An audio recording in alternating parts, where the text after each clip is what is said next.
All right. So, as I've said, no, I don't have to look that way, do I?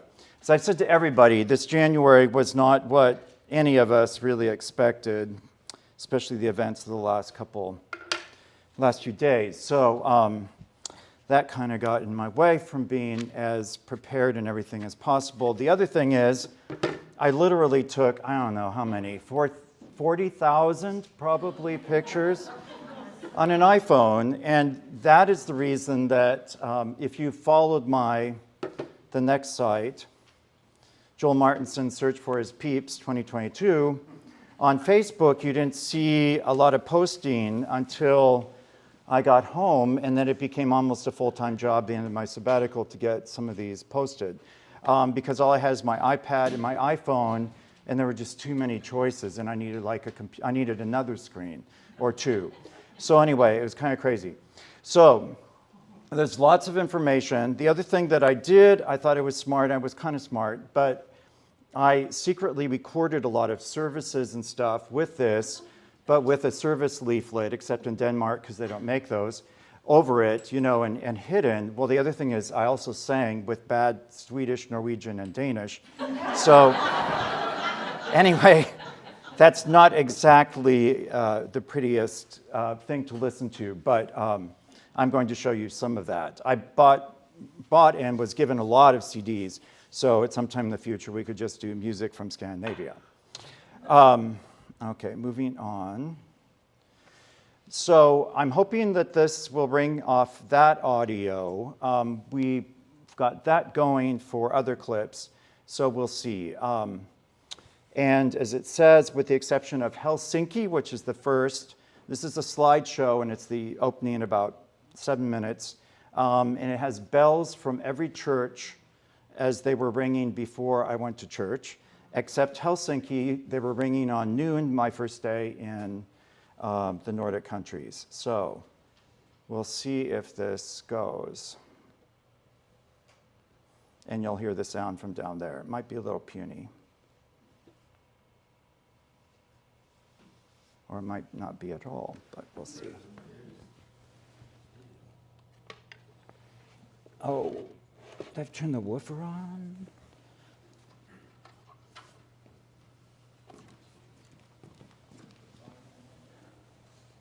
Have you used this recently? I just plugged it straight into the highs. And it's in here. I plugged this directly into that. Oh. I would plug that directly into your... It's on a... Can you not plug it into the actual iPad? I don't think so, because this is just the one with the C. You have no audio port? No, it's just HDMI. Okay, that's all right. We'll just watch. It's okay. I just don't have these guys available. That's the crypt, and there was a funeral that day, hence the lilies.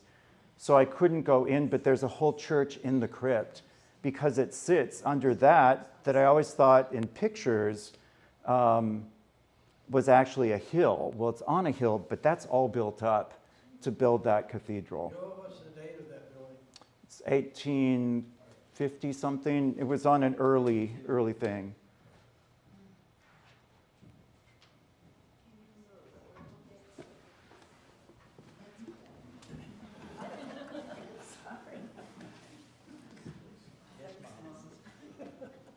So that was David, and of course I had to take a picture of him. So.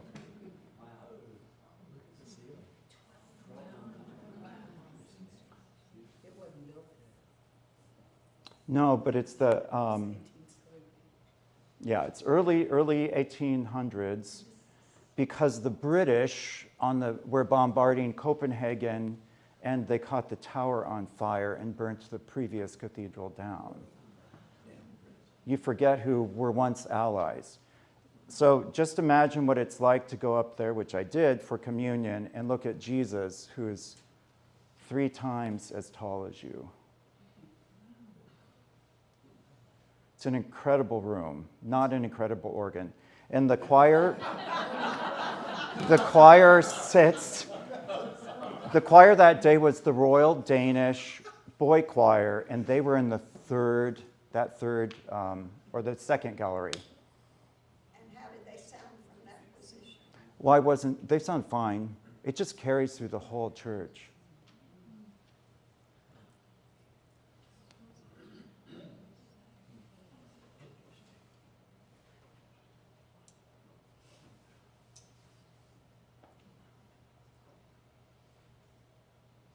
So for those of you who need a translation from Roman numerals, 1511, I saw more painting, extant painting on walls than anywhere I have ever been.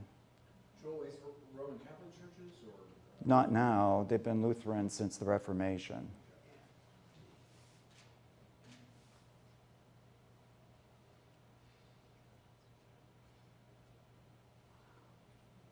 And that organ was greatly changed over the years and then put back. And it's really incredible. The organist here, and it was the most beautiful day. After I did my tour and all that stuff, I went and looked at housing listings to see what we could afford or if.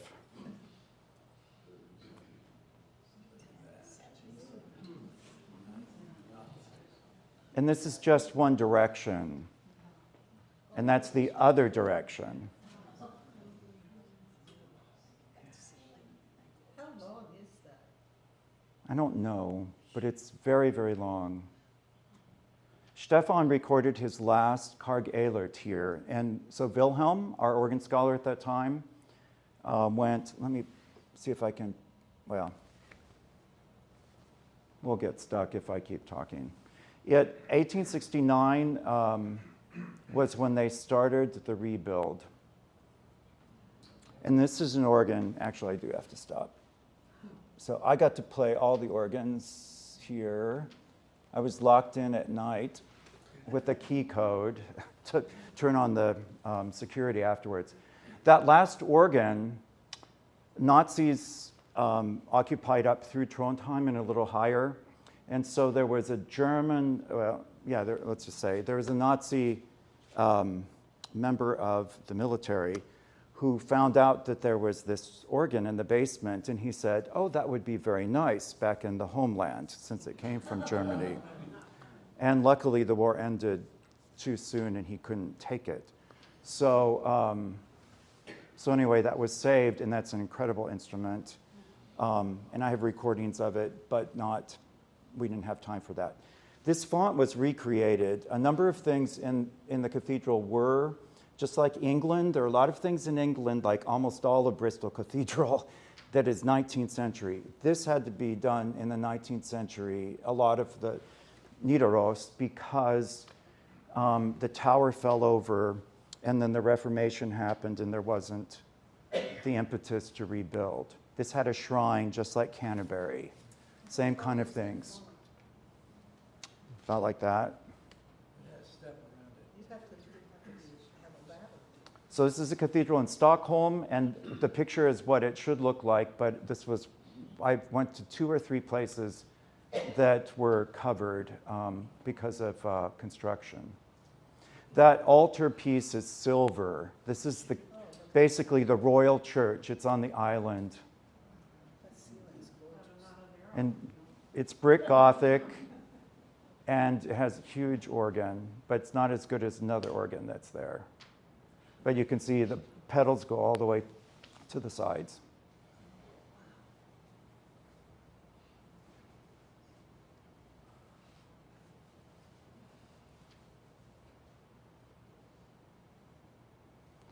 And I believe that's from an earlier cathedral. This is Baroque. Yeah, and the ceiling is 20th century. That's the Baroque altarpiece. David really liked the ceiling. I'm still not sure. The case is beautiful, though. It's a very fine organ. That's the royal box. And let's pause here just because we don't have bells ringing, so you can see. I come back to it later. Oops.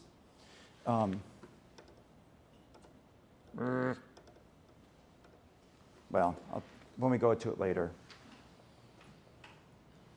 So this is in Bergen. And you can see a lot of the old medieval churches left. Gothic windows in the front, but Romanesque on the sides, what the English call Norman. That's obviously a 19th century case, but I can't find anything about it. And the organist here was lots of fun to talk to. All right. So sorry, that would have been great with the bells, but I'm glad I didn't work to get all of the noise out. Because there was a lot of wind blowing on the first three. Okay. Go next, please. It should just do it by hitting it, shouldn't it? There we go. Joel, are those Lutheran services more like They're much, the Episcopal services, or are they no, they're like ours. more? Okay, so we flew Finnair, so I went 3 weeks earlier than David and went to Finland. And so here is a big picture of the whole area, and then this is a close-up of where we basically are. So let's check time. So we flew to Helsinki, and then I flew to Copenhagen, København, something like that in Danish. I won't tell you how everyone pronounces stuff, but the Danes have to swallow everything. So København. And then I went from there to there. I had a nice, good, long time in Helsinki at the beginning, though, which was fun. And then David and I, at the end, flew from Oslo back to Helsinki. So we had 2 days in Helsinki and went to Turku. All of these capitals all had previous places that, especially ecclesiastically, were more important. Turku was the capital of Finland until the Russians got Finland at the beginning of the 19th century. And so Helsinki is a new city. Stockholm's the historic see is Uppsala. And in Norway, the historic see is Trondheim, not Oslo. And in Copenhagen is newer than the city, which is right there, which was Roskilde, that was the capital for years. So we went as far north as Trondheim. I should go back one. This is where Wilhelm is now. So in Tromsø, he teaches at the university up there. It's I think the most northern university in the world. In Tromsø. And notice how far Trondheim to Tromsø is versus Trondheim to Bergen, like that. Okay. It's a long way. And Denmark is still wrong. I fixed that several times. So I stayed everywhere. You're going to see in the next few pictures a lot of Scandic hotels. That is like the chain, and they're nice and they're clean. They're not like high end, but they're really good, and they have great buffet breakfast. So this is my hotel. It wasn't raining when I got there, but this is from 4 days later because I didn't have a picture. It was beautiful. That is another Scandic, okay? And this is an observatory, whatever we call those things. Notice this Scandinavian modern architecture. It was just great. That's a køkken, means kitchen. So this is a kitchen design place. This great one, and look at that, all these things they could do. That's the Copenhagen City Hall, built in the 19th century on a big plaza. And then went walking to the cathedral. So there's the cathedral again. I'm not sure what those, obviously they're working nearby. So there's our cathedral, built in the early part of the 1800s. And I went there to see if I could see anything. I had made arrangements only there, in terms of Denmark, to go to the service the next day, meet the assistant organist, and then later on, the organist who was out of town was going to get together with me. Right across the street is another church. This is the German church, which is Sankt Petri. Notice in German, Kirche, sorry. But it's in Danish above. Welcome to St. Peter's Church. And this is way older than the cathedral, and like literally across the street. So this is for the Germans who were in town, the Lutherans. And it was gorgeous, and I'd love to hear music here because it had an acoustic to beat the band. So we're looking now to the altar, but in the back, on kind of a side transept, is this organ, which is a romantic organ by, not Zauer, it is Zauer from 1930. And then another little organ underneath. It's just a little portative organ behind plexiglass or something. So that's where the organ is. Gorgeous altarpiece, Baroque, but kind of classical Baroque. And then I ran out of sort of time, and I decided I would go to a castle, which in Denmark you can find all over. This is Rosenborg Castle, Rose Fortress Castle, and the crown jewels are kept underneath. I didn't take any more pictures because they're just, I give you any more. So that's, 3 days. All right. Then on Sunday morning, I went to the cathedral for church. And these are the people coming in. Notice they had all the lanterns going. You can see the 12 apostles here with Paul replacing one. I sat up right by James. He's the one with the farmer's hat. And look at how many hymns we sang. So, so all of these churches, this is the Church of Denmark, which is Lutheran, and it's still a state church. So it receives money from the state directly, and the Queen, I believe, is the head of the church, just like England, I think. All right. All of the Scandinavian Lutheran churches are in full communion with the Church of England through the Porvoo Agreement and the Church of Scotland. Basically, anything that's an island up there, the Scandinavian continental churches, Finland, Sweden, Denmark, Norway. So the hymnal was the order of service was very much like we do, very Catholic, not very Protestant, very Catholic, which I was pleased about. And in Denmark, I was expecting, as you'll see later, what they call a preaching gown, which is black, and a ruff. But they actually wore Eucharistic vestments, just like us. But there's a lot of singing.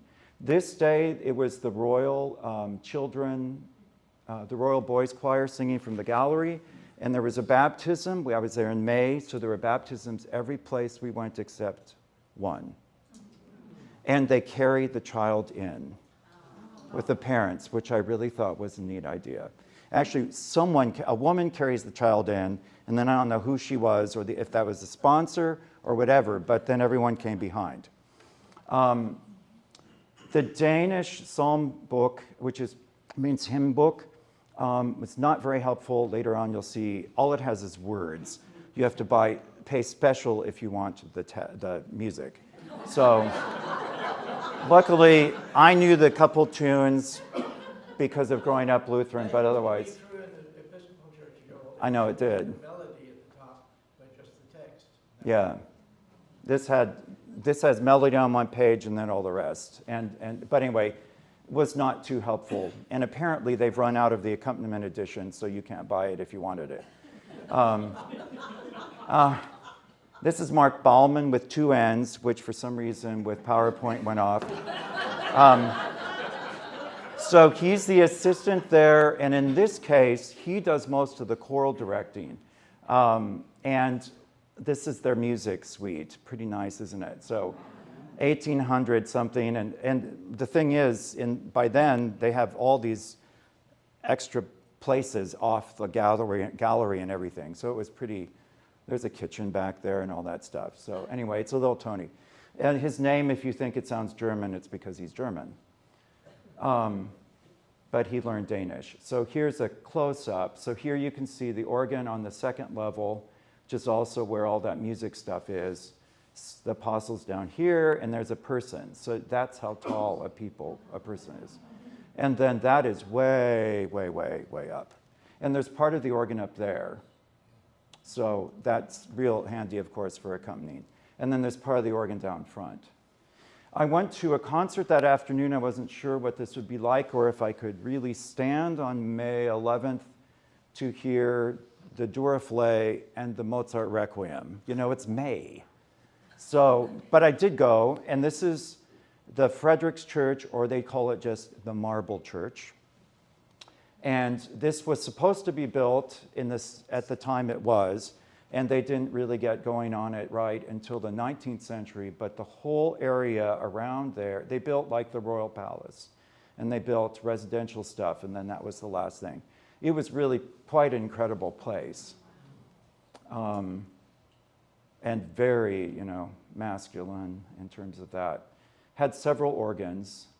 And then since it's so late, it's got like art, that's really sort of Art Nouveau or pre-Raphaelite art. It's really interesting. There was the choir.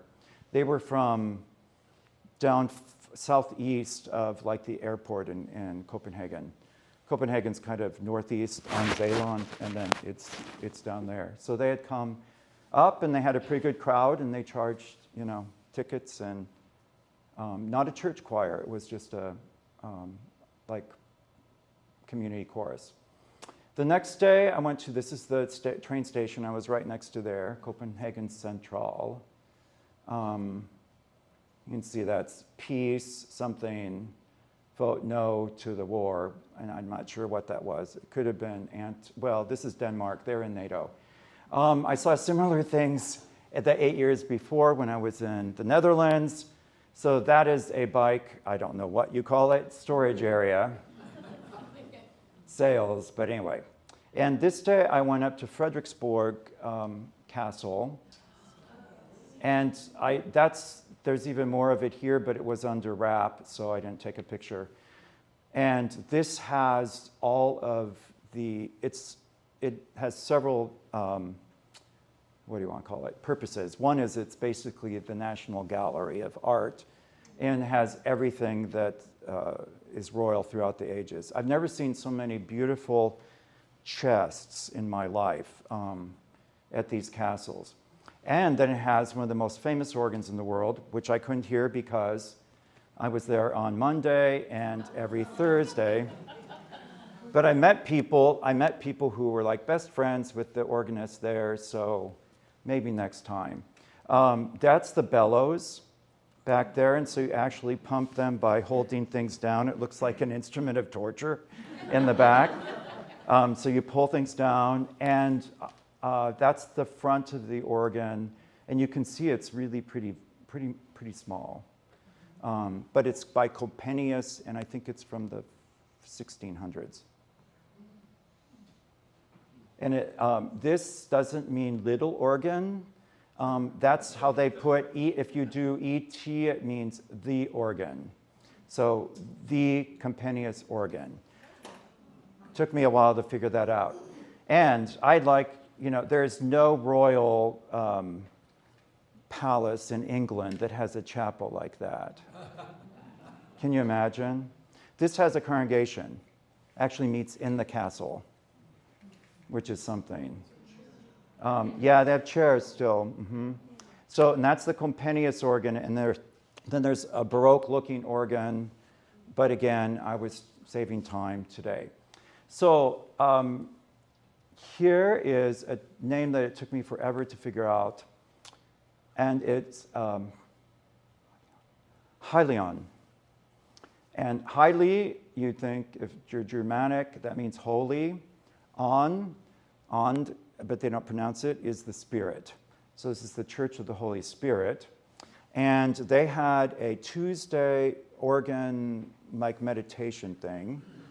And that's the church. It's absolutely incredible. So I went there, and so there's the front. The Spirit's at play up there, high in the altar. And they have an organ, and then they have, that's much later than the rest. So they have, as I told David, well, you'll see in a second, but after this trip, I thought there were a lot of organs in the Netherlands, and the Dutch Reformed don't even use organs except for, well, as much, let's put it that way. But it takes sort of the biblical thing, where 2 or 3 are gathered, I am there. Where 2 or 3 are gathered, everyone has an organ. Because they're in the church proper, there are usually 3 in any of these churches, and sometimes 4. So this is an organ by Martinson, but it's in French Romantic style, like this.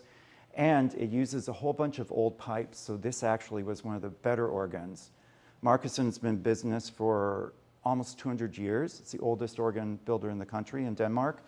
And they've had a lot to do with restorations and stuff, but they've also built a lot of organs that are more in the style of our Skinner Sipe, the little organ.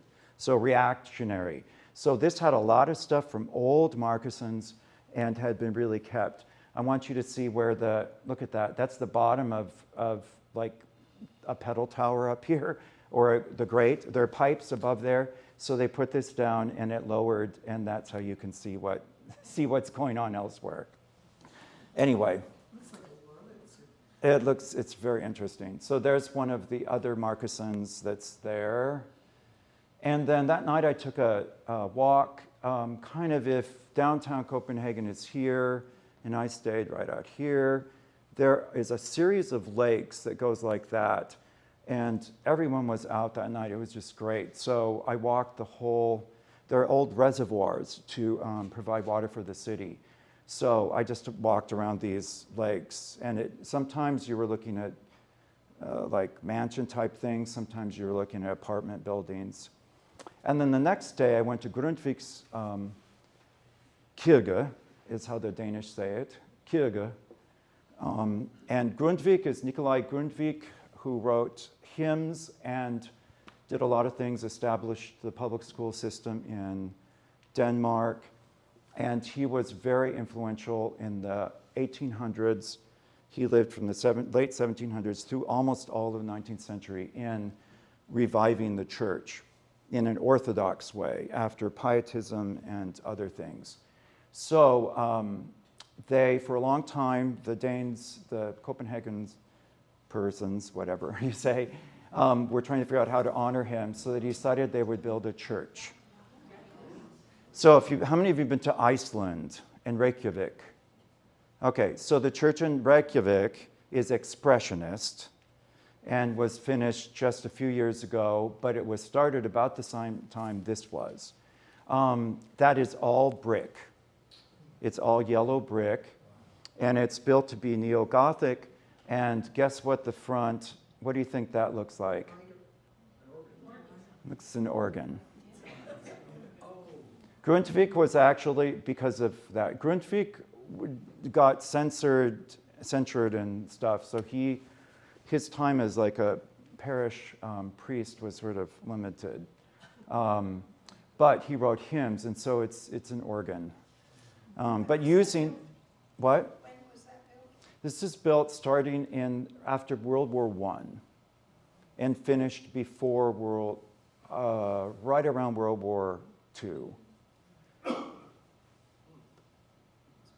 That's the back. And so you can see the Gothic stuff. And this also looks like Renaissance buildings in Germany.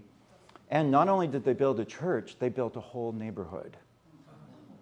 So there are apartments. And look at, see, that's just a corner thing. So it's real incredible. It is not anywhere near downtown, so you have to go out because it was a new development. So that's looking down the nave. It was very simple. I wasn't sure what to think about it, kind of. I kind of like the Baroque stuff, at least a little bit. And that's the rear. There are 2 pulpits, but it's incredible. It's a hall church, so it has 3 halls.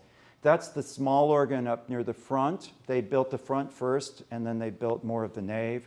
So this organ is a Martinson from earlier in the century. Everything's wood or brick, except for the pipes, of course, that are metal. That's the rear organ. This has the largest pipe in Scandinavia. That is a 32-foot, which means from here to there is 32 feet.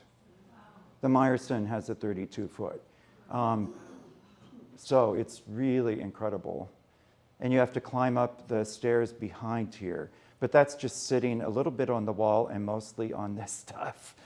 So has 4 manuals and behind the Rukpositiv, right behind here. Good question. So 4 manuals. And unlike a lot of the other places, there's no space for the choir. So this is not an organ bench. That's the organ bench. This is where some of the choir stands. And then these are steps. And that's all you have.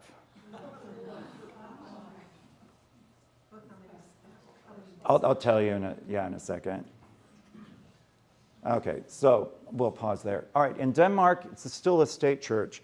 So Denmark has paid singers. Sweden, Norway, I don't know about Finland, but Sweden and Norway don't have even paid section leaders, but they have pretty incredible choirs. In Denmark, though, they told me that even a little country church will have 1 paid singer to sort of lead the singing.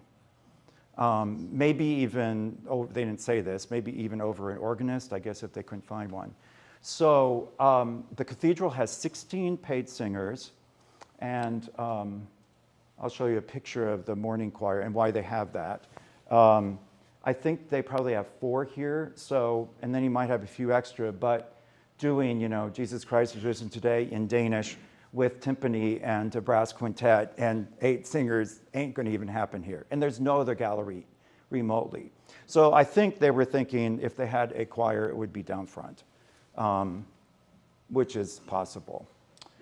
Okay, so this is Our Savior's Church in Copenhagen, working on that too. This has a famous tower. It's also a church where Grundtvig worked for a while when he was a young pastor. They actually, in all those languages, use the term prest, which means priest. They don't say pastor. I was expecting pastor, but they call them prest, which means priest. And you can walk up this tower. This is one of the largest carillons, which is interesting, in Scandinavia. And then when you get here, you're outside, and you walk around and around and around. And that doesn't seem like it's very far. It's a long way. So I did it one day, and it was this way outside. So when I got to the top, I just thought this iPhone was going to go over for good and never come back. But that's the Frederick's Church, the marble church that I went to. I have pictures in most directions. And this is what happens when you're at the top, when you run out of space. Because it just gets smaller and smaller and smaller until it's like that. And that's when my fear of heights kicked in, and anyway. But I'm here. All right. So that's Church of Our Savior. This is the Trinity Church, Trinitatis Kirke. And this has what's called the round tower. So if you look on guidebooks, it won't say anything about the church. It will call the round tower, which is what? 1, 2, 3, 4, 5, 6, 7, 8, 9, 10 stories tall. And this was a stormy, rainy day. It's the same day as I went up the other tower. I didn't have time to do that, but this was built by Christian IV of Denmark, 1640-something, I think it says. And you have there a real gentle spiral staircase that is just enormous and takes you by rooms, and it was used as like a scientific thing for the university. So they had all kinds of displays up there. And then the rest of the church is behind it, not connected. It's connected, but you can't go off. So I did 2 things here on this Wednesday. Often means evening, as opposed to often, and then song. So evening song, which is really kind of like evening music. And there's Trinitatis Kirke. The other reason, so I went there and there's a little recital on one of the organs. and, with one of the organs and with a singer, one of the section leaders here. He has 8, and the reason that I went here was that they were rehearsing for a concert the next week. This is a Wednesday, and it was their first concert with orchestra. Isn't that beautiful? Obviously, with the truss, the wire, metal going across, they've had some issues with holding it together, but it was real beautiful. And the Trinity, so lots of, there's the Son and the Father, and the Spirit is somewhere in there. Now, this is what I was expecting to see, and that's the preaching gown and the ruff. So that's typical, and in North Germany and the Netherlands, that's what they wore for Eucharist. And it was pretty bare bones and low. But this is a daily thing. He was baptizing, he's one of the priests there, he was baptizing a young man because he had to be baptized before confirmation. And so they're confirming everybody, they're baptizing everybody, and that was the deal. The organist here is really well known in this area. Søren Christian Vestergaard, if you said it like a Norwegian and slowly. They just go, Søren Christian. And Søren Christian.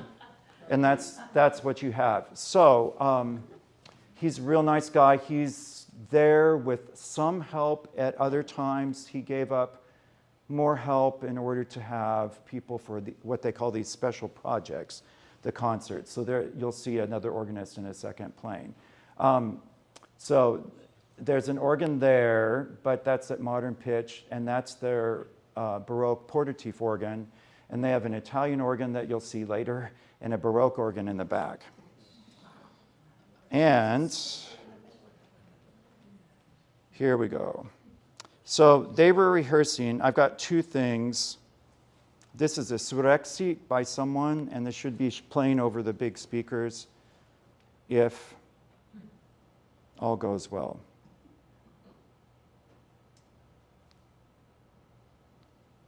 It worked the other day.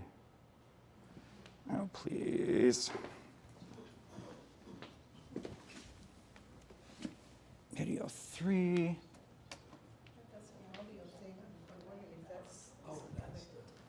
But this is like a whole separate dealie. Transfiguration secure. It should be playing over that. Just let me check.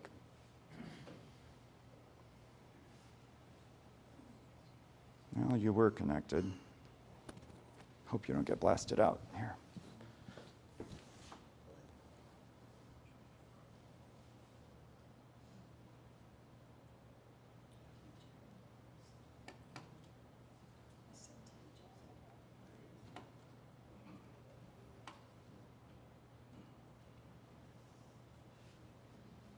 Okay.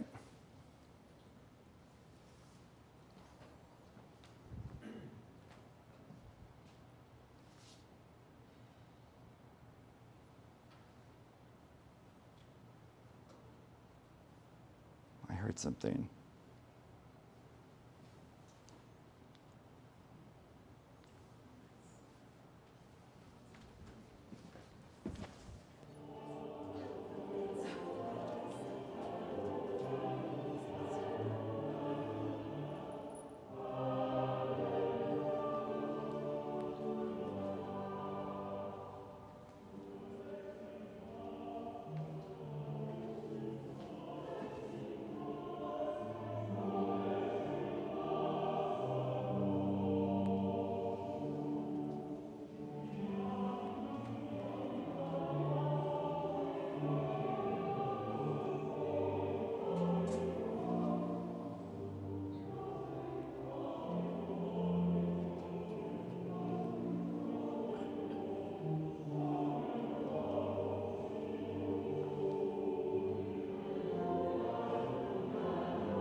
So those are all early musicians. It was their first rehearsal with orchestra, and he used 4 of his 8 singers, the 8 like section leaders, in a choir of 40. And, you know, they sang not quite as good as Orpheus, but really, really, really, really well. And the paid singers were like, also did like Let the Bright Seraphim. And the acoustic, though, is incredible.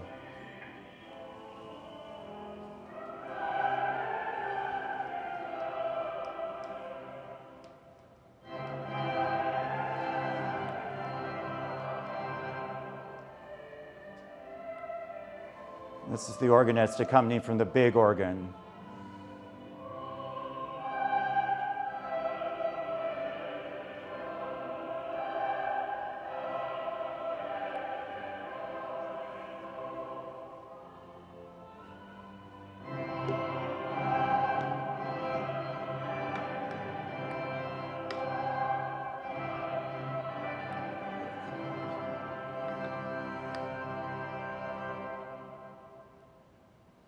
And Soren Christian does concerts based on various themes, and this was all about like the heavens. That was in Dulce Jubilo, but yes. Who was conducting?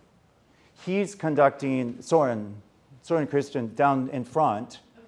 So I didn't have a very good, I tried to be a little bit, I think, too inobtrusive. And I'm not sure when I took this picture, but, oh, there he is. He's conducting from the continuo organ. He's right there. Oh, I see. And they're there.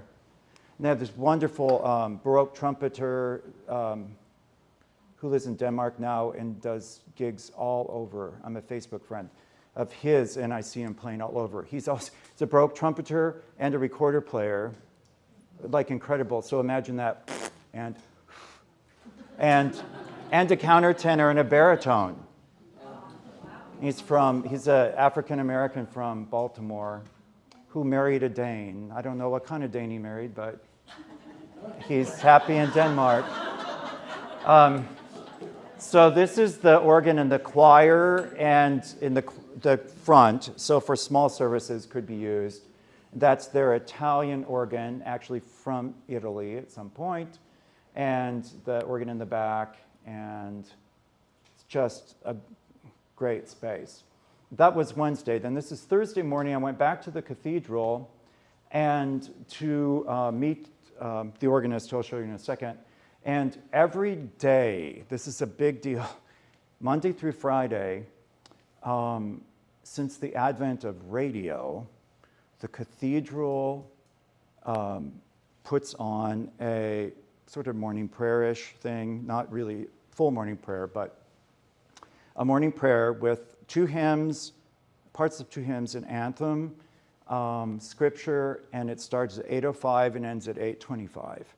And so they have 16 paid singers because 8 of them are there every morning, and 1 of the music directors is. So Mark told me that he showed me a drawer. So he has like 1.5-minute anthems, max, 1-minute organ pieces, all of that kind of thing. So I got up early, and notice who's always, it's a little problematic for when they do big concerts here, and the angel with the font is always there, no matter what. So thank you, Torvaldsen. But it's something to watch a kid be baptized in that, So anyway, and they wear vestments. But anyway, so since the advent of radio, they did that. During COVID, they started broadcasting, so now they're on TV. So it is the national service in the morning for Denmark, Monday through Friday. So here's the hymnal, and that's what you get. So you do get the name of the hymn tune and where it came, who wrote the melody. And, we had Luther. I know what this is this day. This was an E minor day. And if choir members, this is where they sang that motet in Danish that we sang. That's Hanna Kuhlmann. That really should be 1 line, but it didn't work. And I thought Stefan knew her. She was my only contact in Denmark, but she booked him to play a gig, a recital, on Saturday a couple years ago, but she wasn't there. So, And she was in Switzerland and came back. So we talked a little, but mostly I played the organ. And it's the only bench I've ever seen with a padded back and leather.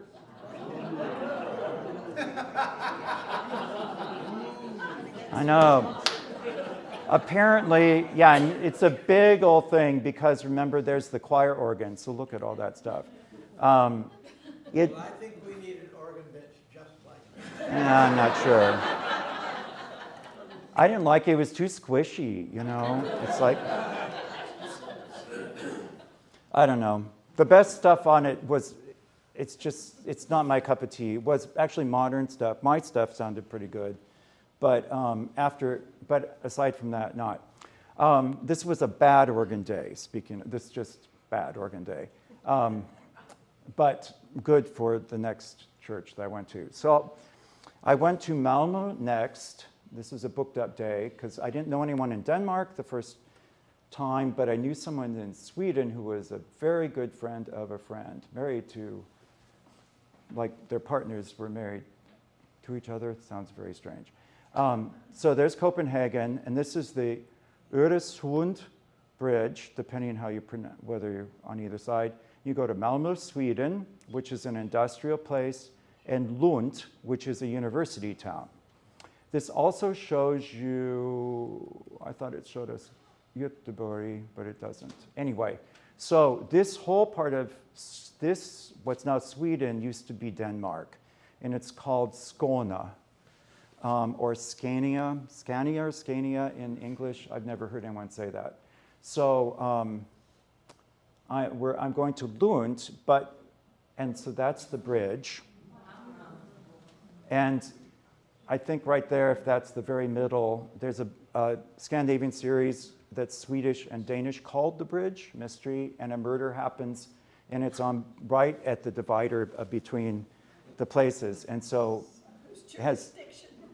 They all do, and it's fun. But anyway, that's as much of the water as I saw from the bridge. It's fairly long, and then it's like any long bridge, there's like an island or two to sort of help you around. But it's very tall, and it's very new. It just shows you how close everything is. It is, yeah. Well, yeah, I'll go to Sweden for a day, so I did. And I went to Malmö first to see, not to see Kimberly, because originally I didn't know she was going to be there, but they got this new organ, and that's where all the stop, instead of knobs, they're little computer thingies. And they built this organ, it ties 4 organs together, and you can see it has 5 manuals. And it's not my cup of tea, but it was interesting. It was like a surround sound thing built by Kleiss. I did, because I met, that's the close-up. But Kimberly Marshall was there. She had been in Lund and Malmö doing, Malmö, at the conservatory all through COVID time, because Sweden didn't close, so she kept going. She got COVID a little, and everyone, that was the first conversation of how many of the organ students had COVID. But I surprised her, and it was really fun. I was just sitting like on the other side of here, and she said, "Now what are you going to play today?" And I said, "Kimberly, it's Joel Martinson." She's my good friend from ASU who's played here, and so she had no idea that I just showed up. So it was... How does the non-stops work? Well, if the windows weren't reflecting, you would see, and you can put anything you want on any manual. It's a touch screen. And as Hannah Kuhlman said, I understand, but why can't they have sliders? Because you have all these buttons. At least they could get rid of those during recitals. But it's so complex, it's crazy. And that all operates the pipes. In 4 organs. And the little stool on each side of the bench? I think is that that's for a page turn? something like that. So meaning you can play all 4 organs from that one console? In any way, shape, and form. That must be just the most So, amazing sound. It's interesting, yeah.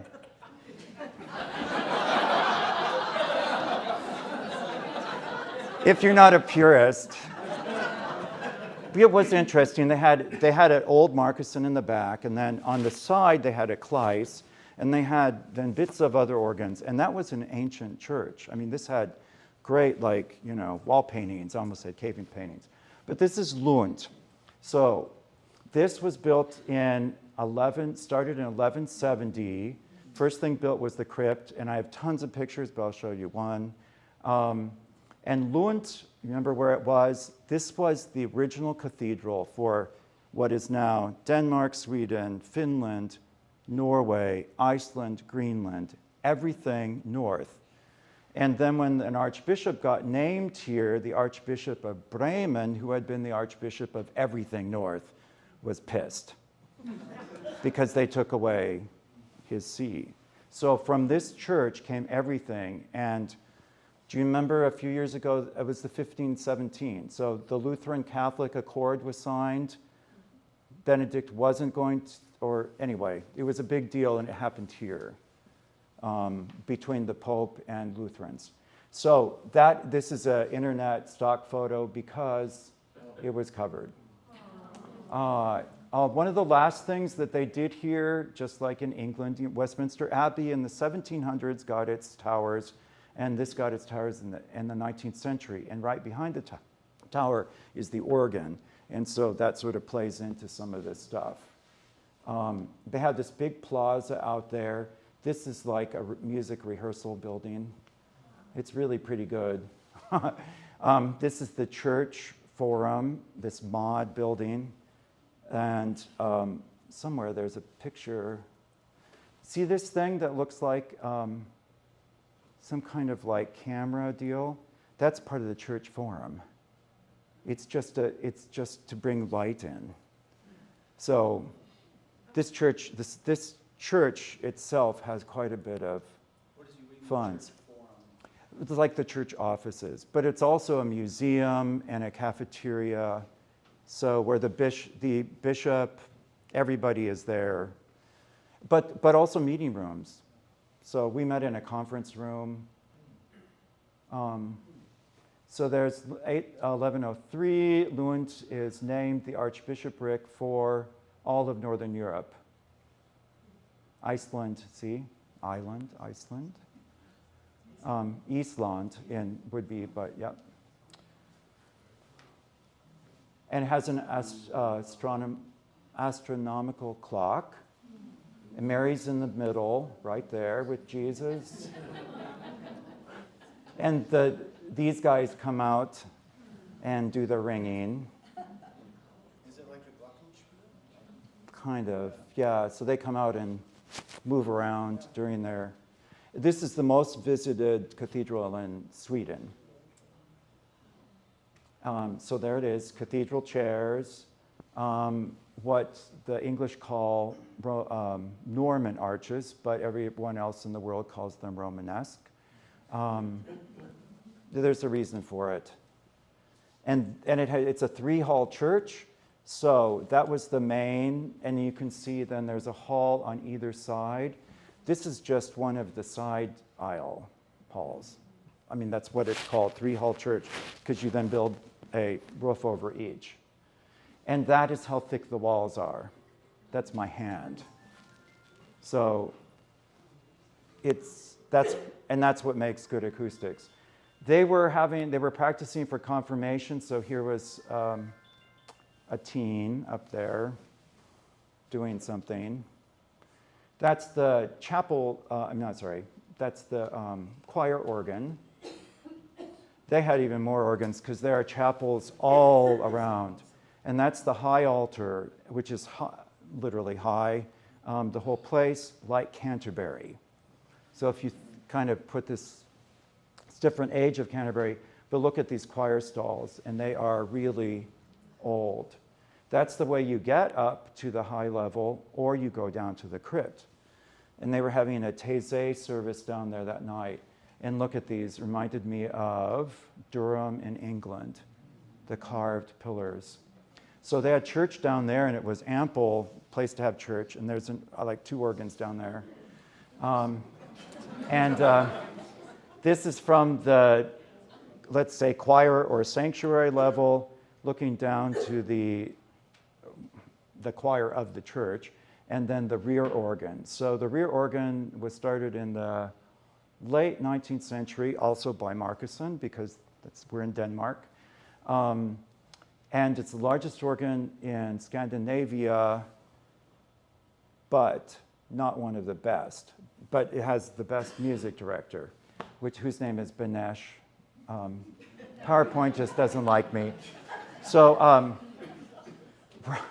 Robert is a Facebook friend, and he studied at Yale. He has several grad degrees, and he studied at Yale, so he knows kind of the Anglican thing. And he has been the music director at Lund Cathedral for about 7 years and does a lot of the work. They have 3 full-time people. They have a choir. One of his subsidiary or assistants directs a choir of 110 people that he said can't read music, but I think that they're just not as astute in choral singing. So they have about 7 choirs, including a boys' choir, a girls' choir, a like semi-pro choir, a big oratorio choir, and he's very talented. And the other thing about Scandinavia, how they're like the Episcopal Church, is the next picture. That was Robert married Richard, who is a like 3rd grade teacher in the cathedral in Lund. If you know what's going on in England, they still couldn't even do any of this. And look at the little kids, all the choirs are singing, and people in the back. And so Sweden had female priests back to the early 70s, maybe earlier. And the first archbishop of the Church of Sweden is from Lund, first female. So anyway, they got married, and that's great. This is a real problem. I can just imagine what an organ, maybe a 1/3 bigger than ours, would sound like there. And out in front of this arch is a problem, but the organ is divided and speaks all the way back in there. And so you have seating for choir there, and mind you, he has like a big choir of like 60 people at times, and then you have space. See, look, and then you have space on both sides. So but it's just really a problem, and it's just not a pretty organ. All these stops, and they've been changed by Martinson 3 times, and so they've been, anyway, it's a mess. But even though there's some money to do stuff there, its historic preservation has, come into the deal, and so they're held up by one person who they probably have to sue, who's not a musician, but just into, this is a historic thing, we have to preserve it. Anyway, my suggestion was, well, take half of it and put it up in the choir somehow secretly, and then build a real organ in the back. All right. So I went back to Copenhagen, and that night and the next day, I went to Christiansfeld on the mainland. That's called Jutland. Jutland, okay, Jutland. And so I went to Christiansfeld to meet some other Swedes who were from Gothenburg or Göteborg, depending on what you say. They've given up on anyone else, so they just call it Gothenburg now. This is rapeseed that they make canola oil out of. Canola is Canadian oil, blah, blah, blah, because rapeseed doesn't sound very good. But in Germany and Denmark, it's all over, and it's a sign of summer. This was the bus stop, so they let me out in a ditch. They let everyone out in a ditch, and this is a UNESCO World Heritage Site, all right? Christiansfeld, and you think, oh, that sounds kind of like German, and it's like, well, it's because it's a Moravian settlement that King Christian the umpteenth let these German Moravians come in. So it is really something, and I have pictures and pictures. And this is like, what did I say, May 12th, 13th, 14th, 15th maybe by now. In the trees, these trees hadn't even leafed out yet. This is where you buy honey cake. That's what that means. And I bought some. It's not as good as it sounds. This was the Moravian Brothers' house, which is now a hotel. And downstairs was where we ate lunch. So if you've ever been to Germany, you know, it's sort of Ratskeller time. It's all very clean. It's just perfect. And the people, yes, and the people who worked there were like 4 guys that must have been in a family of Moravians from that time who were like 9 feet tall. It's just amazing. Then this is the meeting house. So Moravians are in communion with us, and they're basically cousins of Lutherans, but very simple. It's not at all Amish, but it's really something. So that's the meeting house. I'll show you pictures later. And that's the Moravian lamb, the Agnus Dei. And that's on our harpsichord because our harpsichord builder was Moravian from Bethlehem, Pennsylvania. So this is the sister's house in English, and that's a historic organ that came to this. This was built in the 1700s, and so this organ came, I think, early 1800s from Hamburg. And there, in the course of this, there was a harpsichord recital, harpsichord was played, piano, not the organ, and various stuff. So it's really a pretty little pretty little musical instrument. Everywhere, this is very strange, but this is actually a floor, and what's on the floor? Sand, because it's the easiest way to keep the floor clean. Okay, so practice that on your hardboards. Honestly, and then you just like swipe up the sand, and then you clean it, and you just put it back.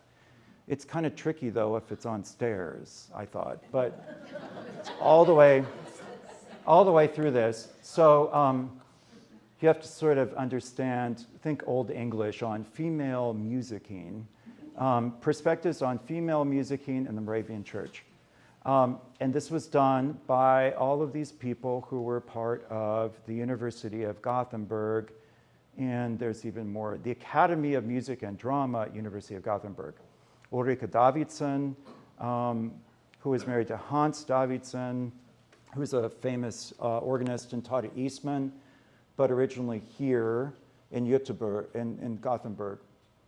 And so that's Christina Ekström. She's the wife of, so when we sing that Swedish arrangement of I Am Jesus' Little Lamb choir, that's Christina. She's married to the guy who composed that setting. So what was incredible about this was these are all church music students, and basically as an undergrad, and Stefan said it's the same thing, except in Germany you study either Lutheran or Evangelisch, Lutheran or Catholic. So you go to a school that specialized in one or the other. Sometimes you can take some classes in both. So in this case, these are all people being trained to be Swedish, Church of Sweden, Lutheran musicians. And unlike in the States, even at church schools where we get like organ performing degrees and hopefully have taken voice, conducting, sung in choirs and whatever, they have to be proficient at everything. Just really remarkable then to see this group of people, and they sing like decent soloist type singing. They play cello, they play harpsichord, organ, piano, they do everything. It was really incredible. And Robert in Lund said that as director of music at the cathedral, he would sometimes then be able to help these people with placement. So it's like you're not like on your own. And you are even in a church school in the States to get a job. It's all up to you to like figure out a way. So being with them for the weekend, it sounded really sort of odd to go to this at first for me. I was told they were going to see organs, but then they were doing this. But it was really interesting because, and these weren't all 20-somethings. They're 20-somethings, 30-somethings, 40-somethings, bachelors, masters, and they were really incredible. So here they are practicing for the next day, where he had a Moravian love feast, which, just think about, it's basically tea and these Moravian buns while you listen to beautiful music. Yeah. That's a Moravian love feast. Uh-huh. That's what it is. So, and what's nice about these is, of course, they were like way far apart. And we were served by people who looked slightly, they had the 19th century little stuff on, and they were older. One guy really tripped and fell with a lot of stuff, which wasn't good, but anyway. So that's what happened Saturday, was this love feast.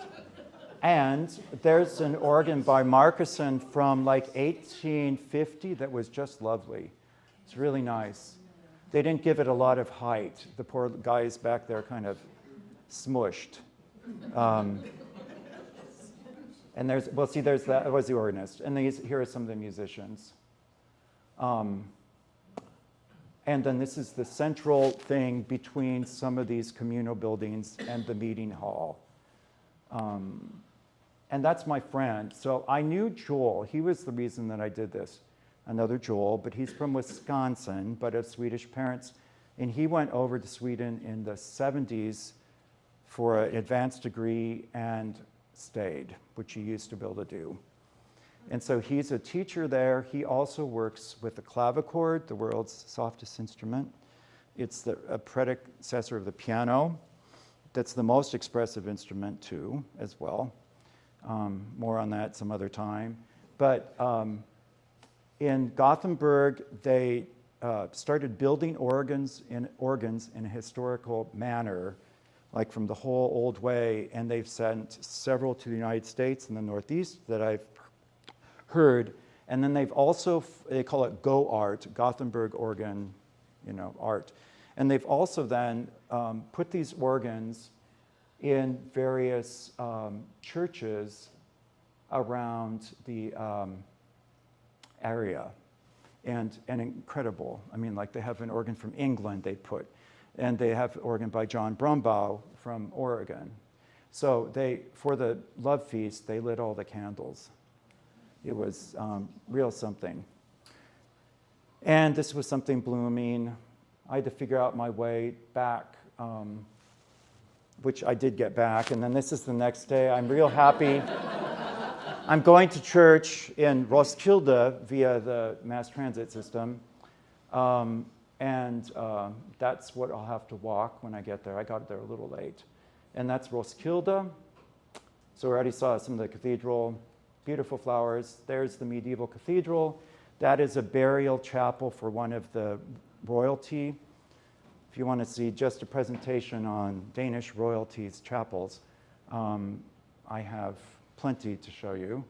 Lots of hymns. What was fun this day is there was this woman that I think, it looks like a hat, but I think that's one of the little kids. So there were two blondes that might have been sisters sitting right in front of me with like 4 kids between them.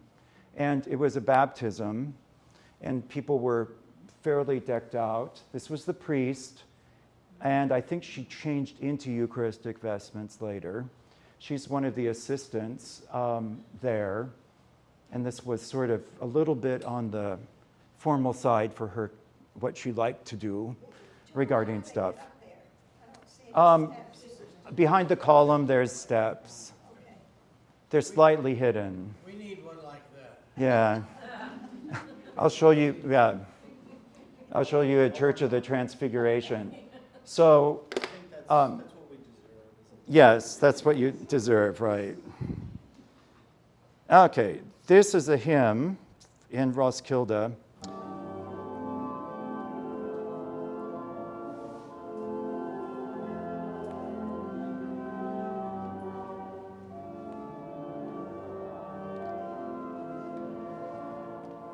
But that's this organ, so you have to hear it just to hear this organ.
The Zippelstern is the little high tinkly sound you hear.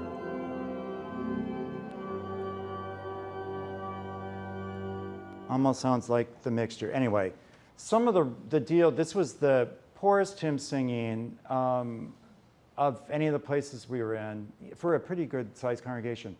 But the cathedral choir, the normal choir was off, and so they had a visiting choir from Malmö, okay, back in Sweden, over here, and they were at one, you can sing from like either end of this thing, or all along the galleries, basically.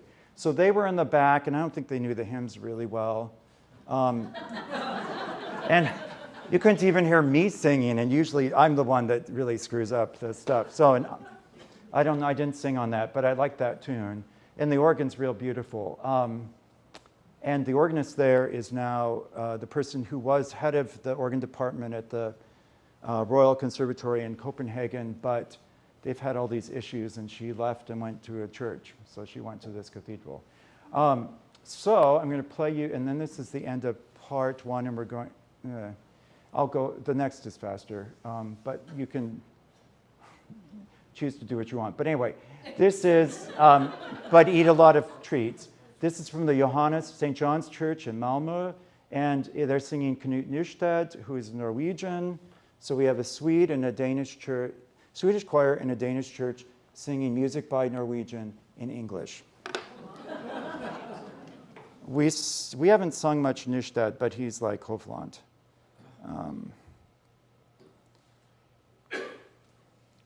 This is all because these won't talk to each other. Okay, so here's the piece. So they're singing from the back.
Probably the one that got baptized.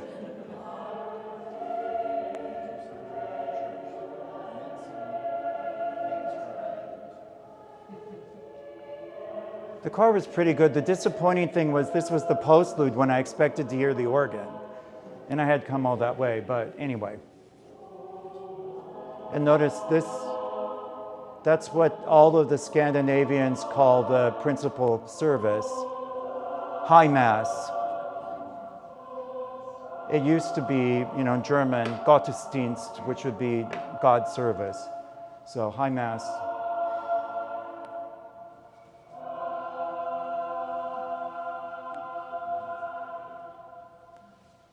So anyway, but that was Roskilde, and that was the day that I looked at real estate.